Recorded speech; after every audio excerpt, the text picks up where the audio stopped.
시작. 너희가 나를 사랑하면 내 계명을 지킬 것이다. 내가 아버지께 구하겠다. 그리하면 아버지께서 다른 보혜사를 너희에게 보내셔서 영원히 너희와 함께 계시게 하실 것이다. 그는 진리의 영이시다. 세상은 그를 보지도 못하고 알지도 못하므로 그를 맞아들일 수가 없다. 그러나 너희는 그를 안다. 그것은 그가 너희와 함께 계시고 또 너희 안에 계실 것이기 때문이다. 아멘. 소유라는 단어가 있죠. 그런데 약간 다른 향유라는 표현이 또 있어요. 향유라는 표현을 우리가 자주 쓰는 것 같지는 않지만 즐기고 누린다는 뜻이잖아요. 책을 구입해서 소유할 수 있어요. 그렇지만 그 책을 읽고 음미하는 건 소유의 개념과는 또 다른 개념이죠. 한 조각의 케이크를 가지고 있는 것과 그 케이크를 먹으며 그 맛을 즐기는 것은 또 다른 겁니다. 가지고 있는 것과는. 약을 손에 쥐고 있는 것과 그 약을 복용을 해서 그 효능을 경험하는 것은 또 다른 이야기죠. 지지난주가 교회력으로 성령 강림절이라고 했어요. 성령 하나님 또 성령 강림에 대하여 들어서 아는 것과 성령과 함께 하면서 그분의 영향력을 누리며 사는 것은 다른 얘기입니다. 그래서 오늘 성경의 큰 흐름 속에서 성령께서 왜 오셨는지를 우리가 다시 좀 더 나누려고 합니다. 창세기 3장으로 거슬러 올라가면 거기에 죄 때문에 하나님과 우리 사이의 관계가 단절되었다는 얘기가 나옵니다. 그 결과 사람은 죽을 수밖에 없는 존재가 되었죠. 죽음을 피할 수 없는 존재가 된 거예요. 이걸 단적으로 보여주는 게 창세기 5장에 나오는 족보입니다. 이 족보를 읽을 때 여러분도 읽어보셨겠죠? 거기 보면 누가 몇 살까지 살았는지가 이렇게 보여요. 되게 오래 살잖아요. 몇백 년씩 살잖아요. 무드셀라는 969년을 살았대요. 글쎄 깜짝 놀랍니다. 그러면서 읽습니다. 이야, 희한하다. 오래도 살았다. 그런데 말이죠, 성경 안에서 이 족보가 알려주는 메시지는 누가 몇 년 살았느냐가 아니라 사람이 죽는 존재가 되었다는 사실이에요. 그래서 이 족보에서 계속 반복되는 표현이 뭔지 아세요? 누가 몇 년을 살고 죽었더라. 죽었더라. 죽었더라. 성경엔 족보가 많습니다. 그런데 굳이 죽었더라는 표현은 여기만 나옵니다. 이 족보가 우리에게 알려주는, 사람은 몇 년을 살든지 간에 죽는다는 걸 알려줍니다. 그런데 그 중에 안 죽은 사람이 하나 딱 있죠. 에녹입니다. 성경은 그 이유를 이렇게 알려줍니다. 창세기 5장 24절 보면 에녹이 하나님과 동행하더니 그랬어요. 저는 이 부분을 묵상을 하면서 이런 생각이 들더라고요. 이제 하나님이, 이 성경이 우리에게 알려주는, 이게 지금 창세기 3장 그리고 5장의 스토리니까 앞으로 이어지는, 앞으로 나오는 그 성경 전체 메시지의 요약이라는 생각이 들더라고요. 죄 때문에 사람이 죽을 수밖에 없는 존재가 되었다는 것. 그런데 그 죽음을 이기는 비결이 있는데 그게 바로 하나님과 동행하는 것이라는 것. 이걸 창세기 앞부분에서 이미 소설의 복선처럼 쓱 깔고 스토리를 이어갑니다. 바로 이게 하나님이 우리에게 언약을 제시하시는 이유예요. 전에도 말씀드렸죠. 성경은 구약과 신약으로 구성됐잖아요. 구약, 신약 할 때 그게 무슨 뜻이라고요? 옛 언약, 새 언약 이런 뜻이잖아요. 그러니까 이 언약이 성경에서 가장 중요한 단어입니다. 성경은 언약의 책이에요. 그렇다면 언약이 무슨 뜻입니까? 죄 때문에 단절된 하나님과의 관계를 다시 연결할 수 있는 방법, 그래서 하나님과 다시 동행할 수 있는 길, 이걸 제시하는 책입니다. 성경은. 옛 언약은, 구약은 출애굽기 19장 이하에 나오는 시내산 언약을 말합니다. 율법을 지킴으로 하나님과 연결되는 방식이에요. 그래서 하나님께서 계명을 주시고 그 계명을 준수하는 게 가장 중요한 거예요. 그런데 그 계명을 준수하는 동력이 내 의지, 내 노력, 내 열심입니다. 그런데 안타깝게도 사람들은 욕심이 있고 이기심 때문에 하나님과의 언약에 신실하지 못했고, 그래서 하나님에게서 멀어져 가잖아요. 이게 사실은 구약이 보여주는, 반복적으로 보여주는 메시지입니다. 이렇게 모든 게 끝난 것 같았어요. 이제 남은 건 심판뿐인 것 같았어요. 그런데 하나님께서 이런 말씀을 하십니다. 예레미야 31장 31절을 새 번역으로 보면 이렇습니다. 그때가 오면 내가 이스라엘 가문과 유다 가문에 새 언약을 세우겠다. 나 주의 말이다. 그때가 오면, 이건 예언서에 자주 등장하는 표현이에요. 하나님의 때, 하나님의 계획하신 그 타이밍이 되면, 이런 뜻인 거예요. 그러면서 여기에서 하나님이 새 언약을 말씀하십니다. 그러면서 이 새 언약이 뭔지를 설명하시는 게 이어지는 32절이에요. 이것은 내가 그들의 조상의 손을 붙잡고 이집트 땅에서 데리고 나오던 때에 세운 언약과는 다른 것이다. 여기에서 말씀하시는 내가 그들의 조상의 손을 붙잡고 이집트 땅에서 데리고 나오던 때에 세운 언약, 이게 시내산 언약이잖아요. 이게 구약이거든요. 그러니까 이제 하나님께서 새롭게 말씀하시는 새 언약은 이 옛 언약과는 다른 거라는 거예요. 그 이유를 말씀하시는데, 내가 그들의 남편이 되었어도 그들은 나의 언약을 깨뜨려 버렸다. 이스라엘이 하나님과의 언약에 신실하지 못했는데, 그런데 하나님은 여전히 포기하지 않으시는 거예요. 이 사랑이 헤세드라 그랬었죠. 포기하지 않는, 그래서 다시 새 언약을 세우시겠다고 말씀하시는 거예요. 33절, 그러나 그 시절이 지난 뒤에 내가 이스라엘 가문과 언약을 세울 것이니 나는 나의 율법을 그들의 가슴 속에 넣어주며 그들의 마음판에 새겨 기록하여, 이렇게 됩니다. 그러니까 시내산 언약 때는 하나님께서 이 율법의 요약벽인 십계명을 돌판에 새겨서 주셨잖아요. 모세를 통해. 그런데 이번에는 돌판이 아니라 나의 율법을 그들의 가슴 속에 넣어주며 그들의 마음판에 새겨 기록하여. 지금 이게 무슨 뜻이죠? 하나님이 성령을 지금 보내실 계획을 하고 계시는 겁니다. 그래서 에스겔 36장 27절에서는 이렇게 말합니다.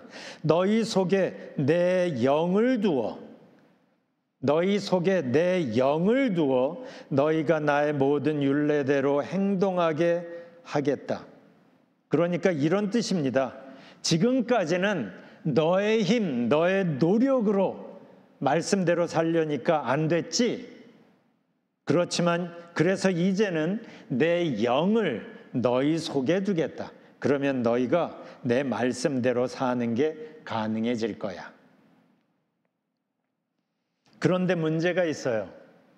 성령이 우리에게 임하시려면 먼저 해결돼야 되는 게 있죠. 바로 죄의 문제입니다. 왜냐하면 죄인으로서는 하나님의 임재를 감당하지 못하기 때문이죠. 그래서 하나님이 계획하신 게 메시아 계획인 거예요. 십자가에서 친히 우리의 죄를 대신 지시고 대신 죽으시는, 그래서 우리의 죄를 해결하시는 속죄의 계획을 아울러 세우시는 겁니다. 그러니까 보세요.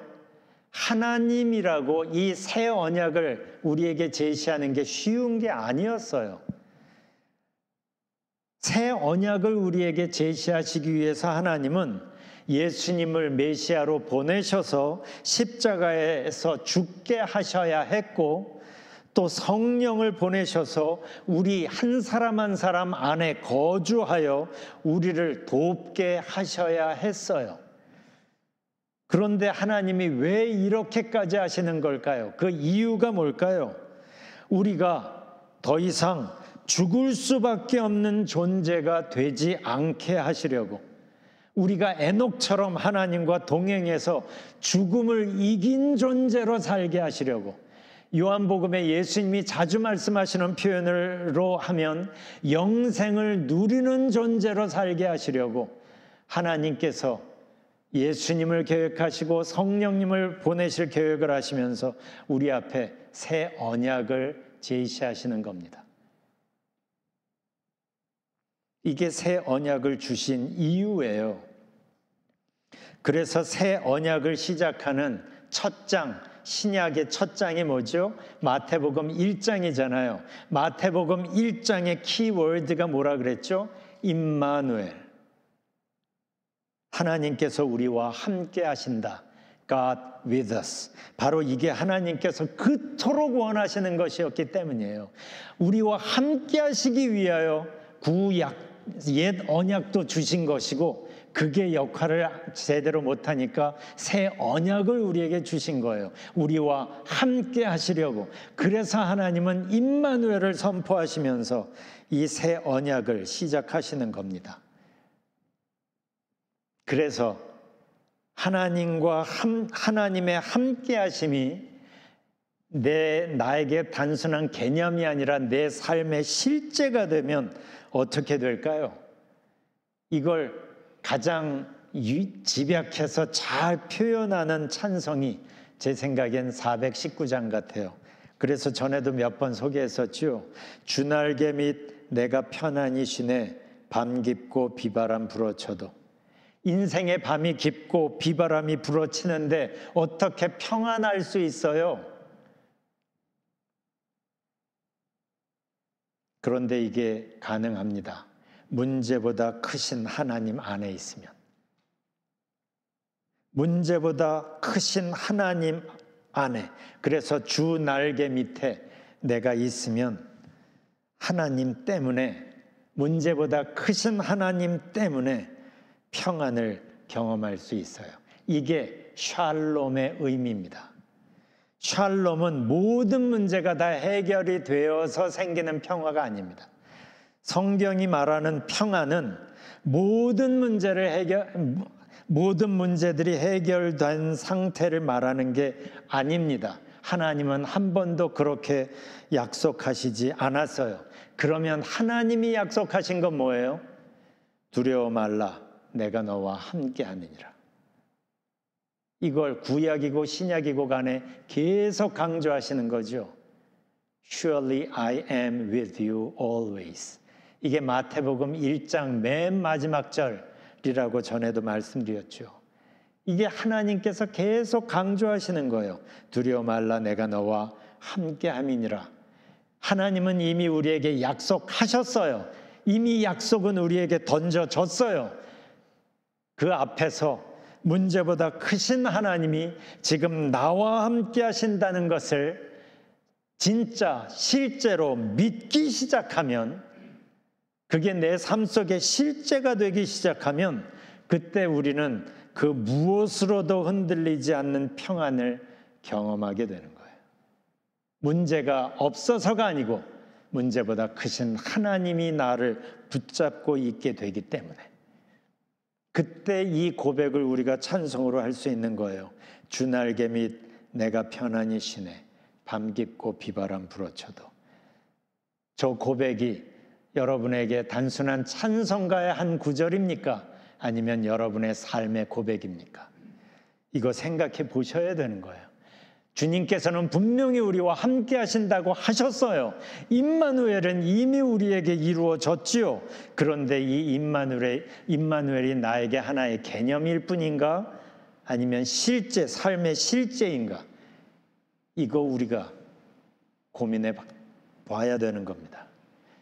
그래서 우리가 몇 주 전에 나눈 요한복음 7장에서 37절에서 예수님이 우리를 부르시죠. 누구든지 목마르거든 내게로 와서 마시라. 누구든지 목마르거든 내게로 와서 마시라. 왜요? 하나님이 주시는 풍성, 하나님만 주시는 평화와 깊은 만족을 실제로 누리게 해주고 싶으시기 때문이죠. 그 통로로 예수님이 우리에게 오신 거잖아요. 그런데 이 말씀이 다가 아닌 거예요. 이어서 더 놀라운 말씀을 하고 계시죠. 38절을 보면 나를 믿는 자는 성경의 이름과 같이 그 배에서 생수의 강이 흘러나리라. 이 생수, 살리는 물이라고 했잖아요. 다른 영어 번역으로 보면 life-giving water라고 되어 있었죠. 살리는 물, 이 살리는 물을 아주 실감나게 이상으로 보여주는 게 에스겔 47장이었잖아요. 성전 문지방에서 뽀글뽀글 샘이 이렇게 나왔죠. 그런데 그 샘이 강을 이루잖아요. 깊은 강을 이루어요. 그걸 보여주면서 에스겔 47장 9절에서 이렇게 말씀하십니다. 이 강물이 흘러가는 모든 곳에서는 온갖 생물이 번성하며 살게 될 것이다. 이 물이 사해로 흘러들어가면, 사해는 죽은 물이잖아요. 생명이 없는 물이잖아요. 그런데도 불구하고 이 물이 사해로 흘러들어가면 그 물도 깨끗하게 고쳐질 것이므로 그곳에도 아주 많은 물고기가 살게 될 것이다. 강물이 흘러가는 곳이면 어디에서나 모든 것이 살 것이다. 이게 하나님께서 성경을 통하여 선포하신 거예요. 그리고 생명의 샘물을 우리에게 흘려보내시는 거죠. 그 생명의 샘물을 예수님께서 주시려는 거예요. 그래서 누구든지 목마르거든 내게로 와서 마시라고 하는 거예요. 그런데 놀라운 게 있는 거죠. 예수님은 이 생수의 강이 예수님뿐만 아니라 예수님을 믿는 사람들 속에서 흘러나올 거라 하십니다. 그때까지만 해도 사람을 살리고 회복시키는 일은 예수님의 사역이었어요. 그런데 이제는 그 살리고 회복시키시는 변화가 예수님을 믿는 우리들을 통해 일어날 것이라고 지금 말씀하시는 거예요. 이게 어떻게 가능해요? 이게 가능한 이유가 있는데 그게 이어지는 39절이에요. 이것은 예수를 믿은 사람이 받게 될 성령을 가리켜서 하신 말씀이다. 성령을 빼놓고는 이 약속은 우리에겐 말도 안 됩니다. 그러나 성령이 함께 하시면 이게 가능해지는 거예요. 그래서 성령 강림이 그래서 중요한 겁니다. 아까 우리가 읽은 본문 요한복음 14장 15절에서 예수님이 이런 말씀을 하십니다. 너희가 나를 사랑하면 내 계명을 지킬 것이다. 계명을 지킨다는 표현을 예수님이 하세요. 그 몇 절 후에 21절에서도 내 계명을 받아서 지키는 사람은 나를 사랑하는 사람이요. 그 전에는 믿음을 말씀하시다가 계명을 지키는 걸 또 여기에서 몇 번 강조를 하십니다. 한번 생각해 보세요. 여기에서 예수님이 말씀하시는 계명을 지킨다는 것과 구약에서 구약의 율법을 지키는 것은 다를까요? 같을까요?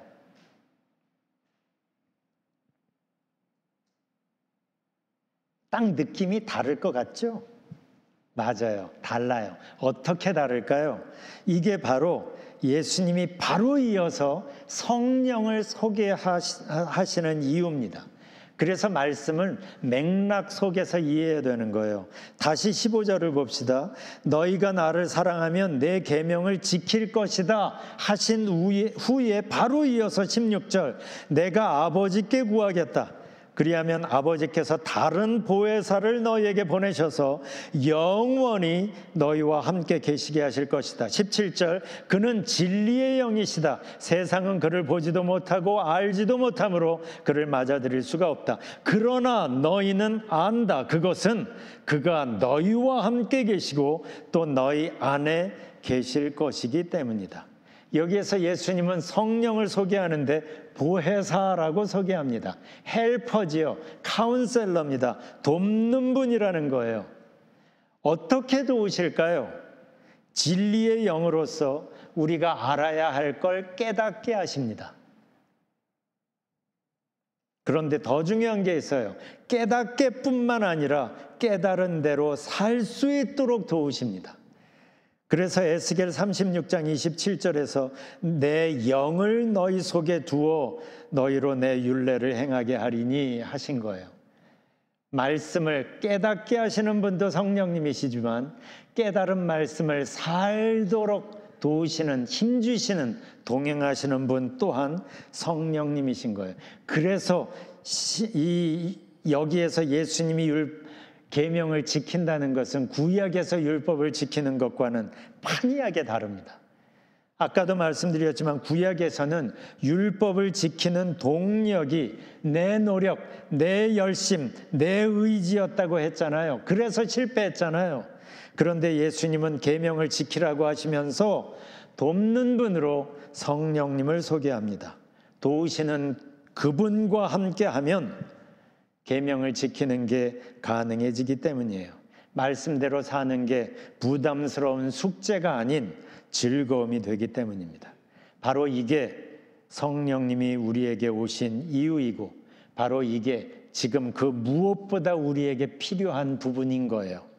지금 우리와 함께 하시는 성령님을 의식하고 그분의 도움을 받으며 함께 사는 삶을 연습하는 거예요. 이건 깨달아 아는 수준이 아니라 살아야 하고 그러한 삶에 익숙해져야 하는 부분인 거예요.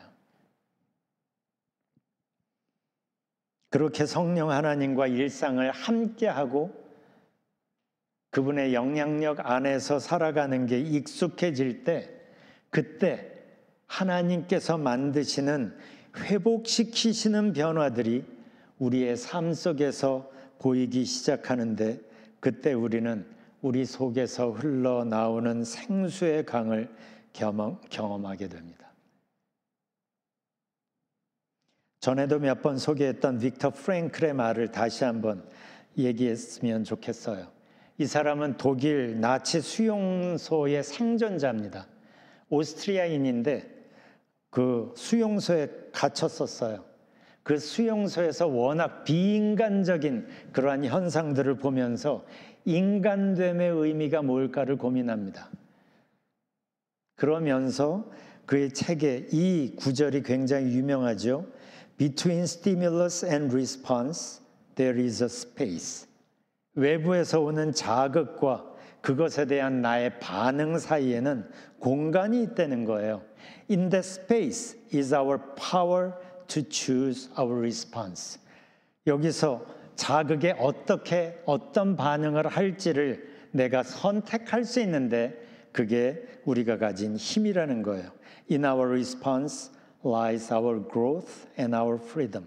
어떤 반응을 선택하는가에 따라서 내가 성장하기도 하고 자유함을 누리게 된다는 거죠. 그렇다면 하나님과 동행한다는 사람은 뭐가 다를까요? 외부의 자극들에 대한 반응을 선택하는 그 공간에 하나님을 모셔드린 사람인 거예요. 자기 혼자 있는 사람이 아니라 하나님과 함께 있는 사람. 그래서 어떻게 반응할지를 하나님과 함께 생각하고 하나님의 지혜를 구하고 함께 결정하는 사람이에요. 여기서 우리가 알아야 할 게 있어요. 우리는 그 상황에서 어떤 반응이 가장 좋은 반응일까를 생각하고 찾는 것에 관심을 두지만 하나님은 그 선택의 과정을 우리와 함께하는 것에 관심이 있어요. 왜냐하면 그 과정 속에서 우리는 하나님의 도움을 구하고 그러면서 하나님의 영향력이 우리 안에 흘러들어오게 되고 그러면서 우리는 하나님과 조금씩 더 친밀해지면서 성장하게 되기 때문이죠. 신앙에도 농도라는 게 있습니다. density죠. 농도가 있어요. 신앙에도. 삼투압 효과 기억하시죠? 농도 짙은 게 농도 옅은 거에 영향을 줍니다. 한번 생각해 보세요. 세상의 악의 농도가 50이라고 한번 가정해 봅시다. 50이에요. 그런데 내 안에 하나님의 농도가 30이라면 어떻게 될까요? 이 사람은 세상에 영향을 끼치지 못합니다. 이건 열심의 문제가 아니에요. 농도가 약하기 때문이죠. 오히려 이 사람은 세상에 농도가 흘러 들어와서 세상의 영향을 받아 쉽게 휘둘리게 됩니다.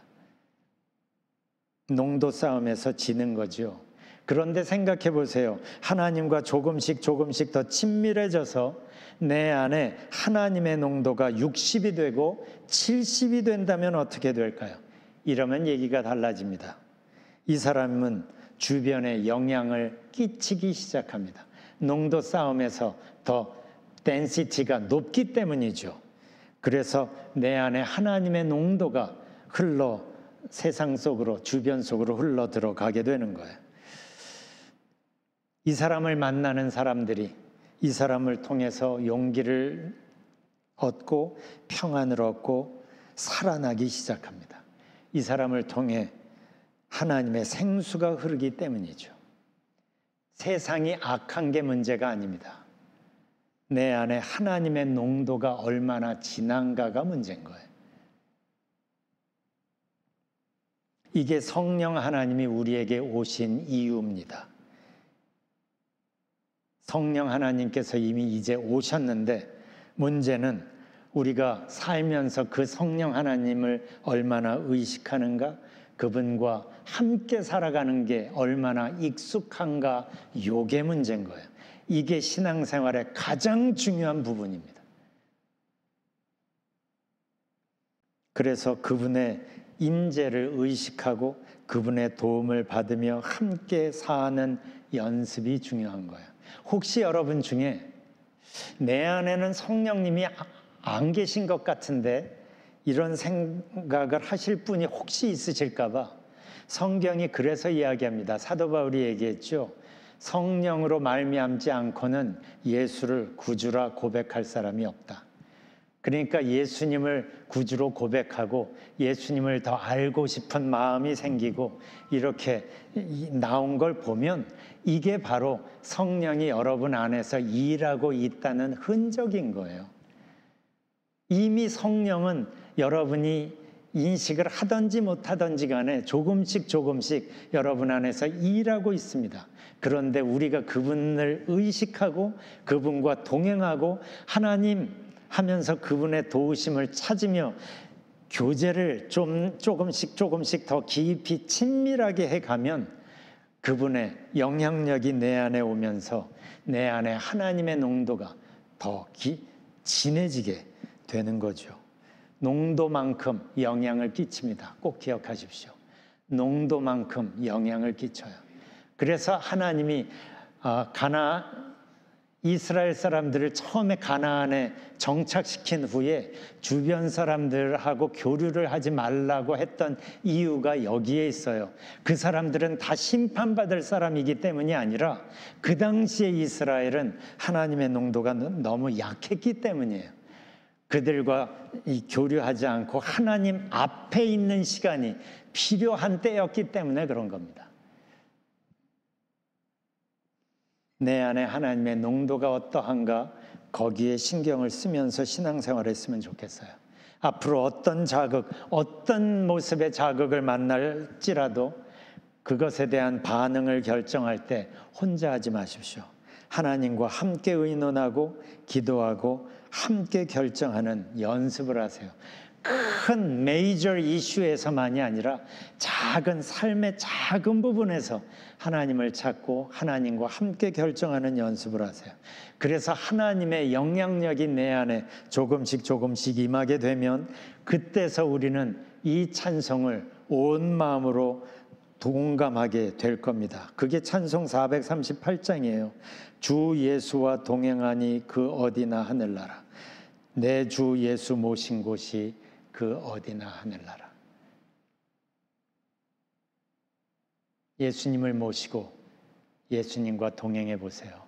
그러면 골치 덩어리, 문제 덩어리였던 나의 상황이 하늘나라가 됩니다. 상황이 바뀌어서가 아닙니다. 그 상황을 좌지우지하실 수 있는 그분이 내 안에 함께 하시기 때문이에요. 주님과 함께 이 한 주간을 새롭게 시작하시기를 주님의 이름으로 축원합니다. 예수님 앞에서 잠시 시간을 가져봤으면 좋겠어요. 내 안에 하나님의 농도가 어떠한가를 한번 살펴보십시오. 그리고 도우심을 구하십시오. 하나님, 나를 주장해 주세요.